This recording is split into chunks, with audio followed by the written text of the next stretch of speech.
Fortune Hypermarket, exceeding expectations. Pulamanthole Dhanvantari ക്ഷേത്രത്തിന് പുറകുവശത്തുള്ള വീട്ടിലാണ് മോഷണം നടന്നത്. വീട്ടിൽ ആളില്ലാത്ത സമയത്തായിരുന്നു മോഷണം. പുലാമന്തോൾ അമ്പലവട്ടം റെസിഡൻസിലെ 27-ാം നമ്പറിൽ താമസിക്കുന്ന രാമചന്ദ്രന്റെ വീട്ടിലാണ് മോഷണം നടന്നത്. രാമചന്ദ്രൻ പുലാമന്തോൾ ഹൈസ്കൂളിലെ അധ്യാപകനായിരുന്നു.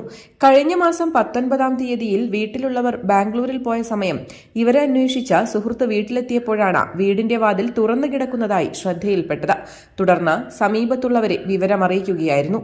ഇവർ പെരിന്തൽമണ്ണ പോലീസിൽ വിവരം നൽകിയതിന്റെ അടിസ്ഥാനത്തിൽ പോലീസ് സംഭവസ്ഥലത്ത് പരിശോധന നടത്തിയപ്പോഴാണ് മോഷണ വിവരം പുറത്തറിയുന്നത്. മുൻവശത്തെ വാതിൽ തുറന്ന നിലയിലും വീടിനുള്ളിലെ അലമാരകളെല്ലാം കുത്തിത്തുറന്ന നിലയിലുമായിരുന്നു. പേൾമാലയും ഡയമണ്ട് കമ്മലും വിദേശ കറൻസി ഉൾപ്പെടെ ഏകദേശം 4 ലക്ഷം രൂപ വിലയുള്ള പ്രോപ്പർട്ടികളുമാണ് മോഷണം പോയതായി വീട്ടുകാർ പരാതിയിൽ പറയുന്നത്. News desk Valluvanad news.